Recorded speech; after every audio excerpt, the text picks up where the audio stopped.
The two men who had murdered 6 people, one as young as 18 months, had been found guilty and were sentenced to spend most of their remaining lives in prison.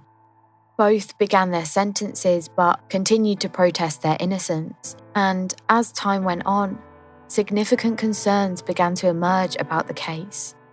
The main allegation was that the police had falsified evidence. This is Red Rum, a podcast focusing on the true victims of crime. The Ice Cream Wars. After World War II, Glasgow was considered to be a far from attractive place.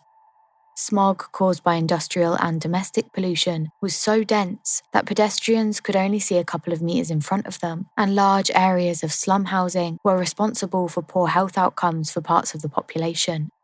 In an attempt to build a better country after the ravages of the war, post-war governments pursued a policy of developing new towns and building new homes to try and improve conditions. Old slum neighbourhoods were demolished to make way for new roads, and new homes and high-rise flats, often located on the outskirts of the city, were built. Whole areas were cleared, and tenants moved far away from where they had been brought up, with the promise of clean air, green space for the children to play in, and comfortable, warm flats and houses with indoor toilets. While the slums were challenging to live in, Glaswegians had built village-like communities in each of the slum areas. Places where you were born, lived, worked, and died. In the old communities, everyone knew each other and knew each other's business, and local shops, schools, and entertainment were on the doorstep. Churches were full on Sundays, and the local bars were full every day of the week, except for Sunday. Life in the slums was made easier for the most part because of your neighbours. By the mid-1950s, the first tenants were moving into the new housing. Tenants were being moved away from the slums. They were also being moved away from their village-like communities into austere housing, often distant from their former home, the city centre and the people they had grown up with, and so the community cohesion they had previously enjoyed was lost. Gone were the local shops, pubs, churches, and easy access to the city centre, replaced with housing deserts devoid of any community facilities. By the mid-1960s, 32,000 community homes had been demolished as people moved out. There was, however, one thing that had been exported from the slums to the new schemes: gangs. Gangs had been a feature of Glasgow since the 18th century. By the 1930s, Glasgow had acquired a reputation throughout Britain as a hotbed of gang violence and was regarded at the time as Britain's answer to Chicago, home to some of America's most feared gangsters. The gangs at this time were also referred to as Glasgow razor gangs, named after their weapon of choice. The gang culture that was prevalent in the slum areas of central Glasgow was simply exported out to these new areas of housing. So, although many of the gangs changed name, members, and location, they still existed. What began as fighting gangs developed into extortion gangs and then other criminal enterprises, including the operation of lucrative van routes in the city's East End schemes, trading in stolen property and drugs. These van routes developed from the practice of ice cream vans serving the local community. Ice cream vans had been used for years by Italian immigrants to sell sweets and cigarettes. Some of the less scrupulous drivers could see opportunities to begin making serious additional profits. Rather than selling just food, hardware, and ice cream, they started to sell cigarettes and then alcohol. Anyone of any age could buy cigarettes and alcohol. Some of the van owners realised that the real money was in drugs. Heroin was a particular problem in Glasgow at that time, and there was a ready market for the product that could be ordered and delivered just outside your front door. There was also the opportunity to wean others into becoming regular customers by initially offering free heroin and then gradually increasing the price as users become hooked. Once the gangs realised the money that could be made from this, they wanted to cream off the profits. If you wanted your van to come into their territory, you paid the price. Even so, some drivers refused to sell the illegal goods, not wanting to break the law or draw young people into the use of drugs. Those who refused to pay first had their vans targeted with malicious vandalism, and then, if they still didn't pay, they were threatened with physical violence. The police could do nothing. The gangs were so powerful and violent, one word to the police from a member of the public or the vendor could result in serious injuries that could be life-changing. The job of an ice cream vendor in 1980s Glasgow was becoming one of the most dangerous occupations in the country. The violence against non-compliant vendors started with bricks and pieces of wood being thrown through van windows as they passed into the area. Then the tyres would be slashed in order to render the vans immobile. By doing this, the gangs expected that the vendor would be off the road for some time. Eventually, the gangs started to run the vans themselves, cutting out the middleman so that they could take all the profit. There were turf wars with any other gangs that tried to muscle in on their area, and attacks on van drivers and raids on opposition vans became more common. Finally, they started to use guns and sawn-off shotguns to deter rivals from entering their area. In one attack, an 18-year-old vendor employee was permanently disabled after being shot in the shoulder by a 23-year-old ice cream gang member. This particular gang member felt so guilty about what he'd done that he actually attempted suicide. In another incident, an ice cream van was robbed by two men with, quote, a plastic bag filled with 2 revolvers in it. They planned to damage ice cream vans in the cattle milk district by shooting at it. The violence became so intense that the Glasgow Herald described it as mafia-style warfare. 18-year-old Andrew Doyle was different.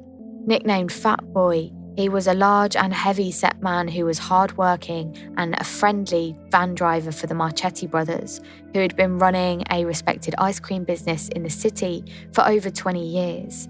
His sheer size intimidated the initiators into not attacking him. He lived with mum, dad, and 4 brothers in a 3-bedroomed top-floor flat in Bankhead Street, Rookhazy. His sister had moved out and started her own family.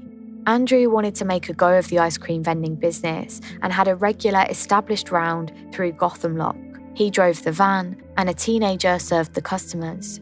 At first, things went well for him, and he was earning a good profit on his sales of ice cream and groceries, all legitimately supplied. Then, he was approached by gangland members who told him to take their duty-free cigarettes and alcohol to sell on his round. They also told him that the next time he came, they would have heroin for him to sell to anyone who approached his van and asked for it.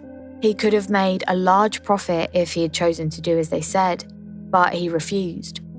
The gangs tried to persuade him again and again, but Andrew would not budge, even after a gang member shot at him through the windscreen of his van. Andrew just jumped out of his van and chased the attacker away. His large figure was pretty scary when he was running at you.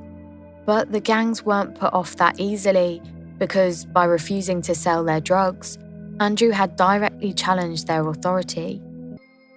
Meanwhile, Glasgow's Serious Crime Squad were investigating the intimidation and violence and were getting nowhere. No one would talk to them for fear of what would happen to them if they did. On one occasion, an undercover police team using a borrowed ice cream van were ambushed in Bulldragon Road, Easterhouse, by 2 masked thugs with batons. They did arrest the 2 men, but other than that, they made no progress in breaking up the gangs. After a day out on the road, Andrew returned home to the top-floor 3-bedroom flat in Bankhead Street, Rookhazy, where he lived with his parents and brothers. It was the evening of the 15th of April 1984. Tonight was a special night. They were having a celebration with his sister, her 18-month-old baby, and his brothers. A total of 9 people eating a meal, joking and laughing, and finally falling asleep in the flat. A few hours later, at 2 a.m. on the 16th of April, someone climbed the stairs to Andrew's top-floor flat. That person was carrying a petrol can. They poured the petrol over an outside store cupboard and lit the petrol. It ignited instantly, and the flames turned into black, choking smoke. Lillian, Andrew's mother, woke as her daughter started to scream at the sight of the black smoke entering the room. and Andrew's father, James, rushed out of the bed thinking there was something wrong with his baby grandson, Christina's son. One witness described the scene, quote, "There was a loud banging, a smashing, a breaking of glass. We heard the screaming and shouting for help. There was a boy who ran right up the stairs trying to help, but he couldn't get in because the flames were too fierce. The guy was beaten back right away. There was no way he could get in. The black smoke itself, because when a couple of the family were brought out, some of them were only in their shorts and their whole bodies were black covered in smoke." In the ensuing fire, Andrew's 53-year-old father, James, Andrew's sister, 25-year-old Christina Halloran, her 18-month-old son, Mark, and two of Andrew's brothers, 23-year-old James and 14-year-old Tony, were all killed at the scene. Lillian and her two sons were able to escape, one jumping over 11 meters and breaking his leg in the process, but he was able to get to safety. Andrew got out and was taken to hospital, but soon after, he died of smoke inhalation. This was murder. As the news broke the day after, newspapers published the story, news channels broadcast the graphic footage of the burnt-out flat, and distraught relatives, friends and neighbours called into local radio phone-ins to ask, how could this happen here? How could this happen in our community? All over Scotland, people could not believe the brutality of this gang warfare. The pressure was now on the police to get results. They needed to find out who was guilty of setting the fire and killing innocent people, and they needed to do it quickly.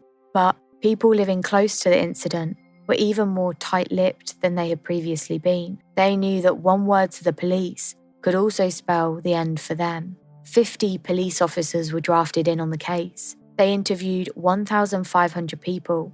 They took over 4,000 statements, but there was nothing that could lead them to the killers. Motive was pretty obvious given previous intimidation, and it was clear it was one of the local gangs, and probably the one that worked this scheme. But getting evidence that made that link was almost impossible. It looked like the perpetrators would get away with it. No one would talk. But then, one afternoon, the police got a break. A man called William Love was being held in Barlinnie prison on suspicion of armed robbery. Andrew's flat overlooked Barlinnie prison. William asked to see the police, and so officers from the investigation team travelled to prison to see him. What he told the police would turn the case around. William said that he had been part of a campaign of harassment run against Andrew by a local hard man, Tommy Campbell, known locally as TC. Tommy, or TC, was infamous to police in the area as a violent gang leader and criminal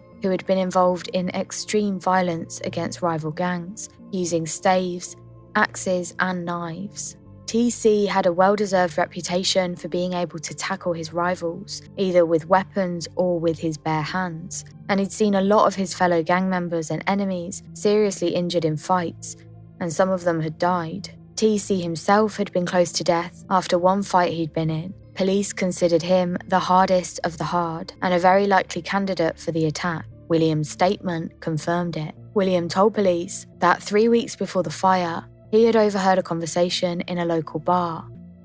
In the conversation, William claimed that TC had described his plans for setting a fire at the door of the flat where Andrew lived, with the aim of giving Andrew a fright.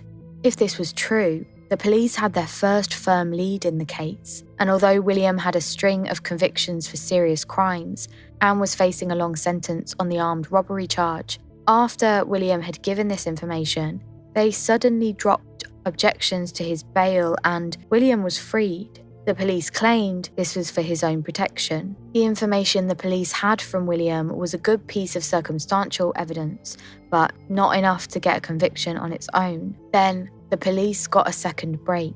The additional evidence they needed to bring a prosecution against TC was supplied by another known criminal, Joseph Granger.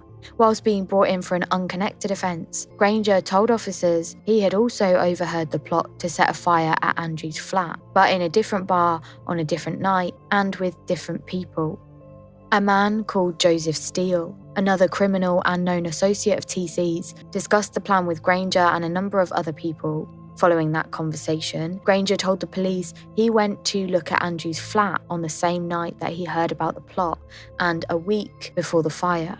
In a written and signed statement to police, Granger claimed that on the night of the fire, TC, Joseph Steele, and another man were all at the scene, standing by a wall near Andrew's flat. Granger joined them at some point, and then the four of them went to the stairs of the flat. And while Granger kept watch for any police or potential witnesses, Joseph Steele and the other man climbed the stairs to the flat. They then doused the door of the flat with petrol and lit the fire. By making this statement to police, Granger had voluntarily implicated himself in a multiple murder for which he would go to prison, but the police released him in the same way they had released William Love. The police had the evidence they needed to search the homes of TC and Joseph Steele and arrived early the next morning. TC was in bed with his wife next to him and his child in the room next door when the police arrived to search his flat. During the search, more evidence was discovered. A piece of paper was found, and on one side of it was a join the dots game with TC's and his wife's initials on it, suggesting they had been using the piece of paper to play the game. On the other side was a photocopied map of the neighbourhood where Andrew lived on Bankhead Street, the site of the fatal firebombing, circled in blue. As the police arrested TC on suspicion of murder at his home, he gave them another piece of invaluable evidence. He told the police that, quote, "I only wanted the van shot up. The fire at Fat Boys was only meant to be a frightener, which went too far," end quote. At Joseph Steele's home, like TC, he was in bed when the police came to search his home. Joseph Steele was also arrested and was bundled into a police vehicle, accompanied by 4 officers as they drove to the police station. Whilst he was on his way to the station, Joseph Steele said to the 4 officers, "I'm not the one that lit the match." He had effectively incriminated himself for murder and handed himself a long police sentence out of his own mouth. This was another great break for the police, and the driver of the police vehicle wrote down Joseph Steele's words, which would be used as evidence at his trial. The police had William Love's statement that he overheard TC planning the firebombing. There was also Granger's statement that on a different night in a different bar, he had heard Joseph Steele planning the arson attack, and Granger had admitted to being involved. There was TC's only meant to be a frightener statement and Joseph Steele's statement that he wasn't the one who lit the match. There was enough evidence to prosecute, and so the Ice Cream Wars trial started at Glasgow High Court in the autumn of 1984. But the prosecution didn't go as smoothly as police had hoped. The trial lasted for 27 days, and as well as TC and Joseph Steele, there were 4 others in the dock with them for less serious offences. The prosecution portrayed Joseph Steele and Tommy TC Campbell as known violent offenders. They showed that TC had a history of being an enforcer and Joseph Steele was his sidekick, and there was a record of violence, both having already served separate prison sentences in the 1970s and early 1980s. The fact that TC had entered the ice cream van business in 1983 and was keen to protect his patch was highlighted. Then the prosecution came to Joseph Granger's evidence, which was crucial to their case. He had told the police that he had overheard the arrangements for the firebombing being made in the pub and then had acted as lookout for TC and Joseph Steele on the night. But when he was asked about this in court, he denied everything. He said he had not heard any discussion about the firebombing of Andrew's flat and that he had not acted as lookout for TC or Joseph Steele. When he was asked about his signed statement, he said he only wrote and signed it because he had been under pressure from the police and that they had told him exactly what to write. Later, he also claimed that a signed statement by his girlfriend stating that he was out on the night of the fire was also untrue, and that the two of them went home together that night after having been in the Netherfield bar for just an hour. Immediately after Granger had given evidence and was leaving the court, he was arrested by police for perjury. William Love now became the star witness. He was the only person who claimed to have witnessed the plotting for the lethal fire at Andrew's flat. Without William, the police did not have a case. But William stuck to his story. The judge made clear to the jury that as Granger had denied that he had heard any of the planning, if the jury brought in a guilty verdict, they would be relying entirely on convicted criminal William Love's evidence. The statements made by TC and Joseph Steele as they were arrested by the police were not enough on their own to bring in a guilty verdict. The jury must, without doubt, believe William Love to find the defendants guilty. The jury was out for almost 2 days and returned with guilty verdicts. sentence. Both TC and Joseph Steele were sentenced to life imprisonment. 4 others, Thomas Gray, Thomas Laity, George Reed and John Tommy, received shorter sentences for the assault and attempted murder in relation to the intimidation of vendors. TC was given a further 10 years for blasting a van with a shotgun. The 2 firebombers, TC and Joseph Steele, who had murdered 6 people, one as young as 18 months, had been found guilty and were sentenced to spend most of their remaining lives in prison. Both began their sentences but continued to protest their innocence. And as time went on, significant concerns began to emerge about the case. The main allegation was that the police had falsified evidence. There was also talk that a Glasgow crime boss, Thomas McGraw, known as the licensee, had fitted up TC and Joseph Steele so that he could move in on growing business selling goods around the Glasgow schemes. The rumours were that in the early 80s, McGraw had got his name, the licensee, for 2 reasons. Firstly, because he owned Glasgow's Caravel Bar, which was believed to be the centre of a drugs-running operation, although nothing was ever proved by police. At the time of TC and Joseph Steele's sentencing, it was a hive of activity. The second reason McGraw had earned his nickname, the licensee, was that his enemies believed the Strathclyde police had effectively given him a licence to operate. It is true that with TC and Joseph Steele inside, McGraw went on to become one of the most feared gangsters in Glasgow, taking control of ice cream vans, taxi firms, and delivering large amounts of heroin.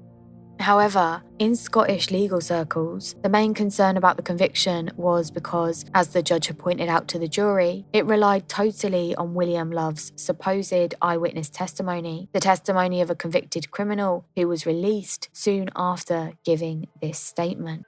Channel 4's Trial and Error documentary, broadcast in 1998, explored the evidence behind the convictions, and what they found was interesting. TC admitted his violent past on camera, but claimed that by the time of the firebombing, all that was behind him because he had settled down, got married, and had children. He did have an ice cream business, but there was no evidence to suggest it was anything other than legitimate. TC claims that the police just wouldn't believe that he had changed, which made him a suspect for any illegal activity that took place in the area. The questions had to be asked. Would an experienced criminal like Tommy T.C. Campbell confess in front of police officers that he had firebombed Andrew's flat by telling them, quote, it was only meant to be a frightener, and thereby condemning himself to life imprisonment? And if T.C. had committed the firebombing, would he leave incriminating evidence at his home in the form of a map showing the exact location where the attack took place so that the police could easily find it? Wouldn't TC, with all his criminal experience, ensure that his home was entirely clear of any incriminating evidence? Wouldn't this prime suspect have arranged a cast iron alibi with witnesses who could vouch for his whereabouts? Then there was Granger's statement. He claimed his evidence was beaten out of him. He was, after all, another experienced criminal and unlikely to make a statement to police that would incriminate himself in murder and ensure a long prison sentence. Next was Joseph Steele's original statement. It wasn't me that lit the match.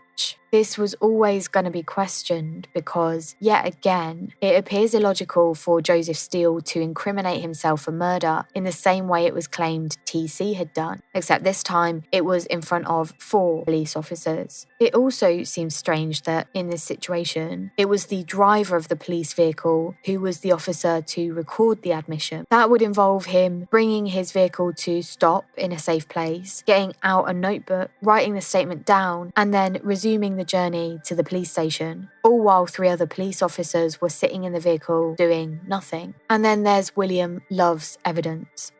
William's evidence was questionable. On no fewer than 3 previous occasions, William Love had been found guilty of perverting the course of justice. Secondly, William eventually admitted that it was he who carried out the shotgun attack on Andrew's van, and that he was acting on instruction, but the instruction was not from TC or Joseph Steele. Thirdly, William later admitted that he had lied at the trial of TC and Joseph Steele. He said, quote, I've never heard anybody discussing anything about fires. It was never discussed. It was fabricated information. And trial and error discovered yet another version William Love gave to police. In this version, he is in the bar and hears the details about the plan. In this later statement, he gives the date that he overhears this conversation as the weekend of the 7th to the 8th of April, not March 23rd as was in his original statement. We know this account in his statement is a lie because William Love himself was in prison on those dates. He couldn't have been in the Netherfield bar because he was behind bars in Barlinnie prison, awaiting trial for that armed robbery charge. And yet, that is what his sworn statement to the court stated. That is what the jury believed. A perjury that could have been checked by the police, the prosecution, and the defence simply by examining the prison records. So it was impossible for William Love to have heard what he claims to have heard in the Netherfield bar on the 7th or 8th of April 1984. And he stated and later signed affidavits attesting that he had lied under oath. In William Love's own words, quote, "I did so because it suited my own selfish purposes. The explanation as to why I gave this evidence is this. The police pressured me to give evidence against Tommy, who they clearly believed was guilty of arranging to set fire to Andrew's house. With this admission, TC and Joseph Steele started campaigns of protest to publicise their innocence. Whilst on leave from prison, Joseph Steele held a rooftop protest at his mother's house before allowing the police to rearrest him and peacefully return to prison. His aim was not to escape capture, it was to bring his case to the notice of the general public, which he achieved. TC protested from inside Barlinnie prison through hunger strikes and refusing to cut his hair. In 1993, on a supervised prison release to visit his mother in Gathamlock, Joseph Steele gave his police escort the slip, and then he travelled to London, where he superglued himself to the railings outside Buckingham Palace, again returning to prison peacefully once the London Fire Service had managed to detach him from the railings, and not before he had given several interviews in which he insisted he was innocent of the murders. Despite the protests of both men, it was not until 1997 that the Secretary of State for Scotland granted interim freedom to both TC and Joseph Steele, pending a second appeal. But even in the light of fresh evidence relating to William Love's testimony in February 1998, TC and Joseph Steele lost their appeal when the 3 Court of Appeal judges reached a split decision, 2 against the appeal and 1 for. In December 1998, the Scottish Secretary rejected a petition to refer the case to the appeal court again, and despite all the evidence mounting up that brought into question the original conviction, it appeared that TC and Joseph Steele were not going to be released. Then, in July 2000, the new Scottish Criminal Cases Review Commission looked into the case, and in November 2001, the Commission referred the case to the appeal court for the 3rd time. In December 2001, TC and Joseph Steele were again free pending the outcome of the appeal. It took 3 years for the appeal to be heard by the appeal court, where Lord Gill, Lord Maclean, and Lord McFadden quashed the convictions. The original trial judge criticised the appeal court's decision to quash the convictions, but in March 2004, TC and Joseph Steele were finally freed. TC immediately called for a fresh investigation of the murder of Andrew's family, accusing Tom McGraw both of the original murders and of running a 20-year campaign to keep TC and Joseph Steele in prison. That never happened, partly because of the time that had elapsed, and partly because of the continuing animosity between TC and McGraw, which led to a series of alleged tit-for-tat incidents and intimidations between the two. Thomas T.C. Campbell died of natural causes at his home in June 2019. Both men served a full 20 years before successfully overturning their convictions. But who did bomb Andrew's flat? Trial and error discovered a number of leads that were never followed up. On the night of the fire, a cashier at a nearby garage to Andrew's flat was approached by a young man who wanted to fill a petrol can. She was suspicious and refused to serve him. Trial and error also discovered that, as the fire took hold, a witness saw a vehicle drive away from the scene. The driver lost control and it crashed. The occupants then ran away on foot. The witness saw the men and could describe them, could smell petrol, and there was an empty can of petrol on the back seat, and none of the men looked like either TC or Joseph Steele. But the likelihood is that we will never know who torched Andrew Doyle's flat, that the relatives and friends of Andrew's family will never know, and the Scottish public and Scottish judicial system will never know who murdered 6 law-abiding, innocent individuals, including an 18-month-old baby, on the 16th of April, 1984.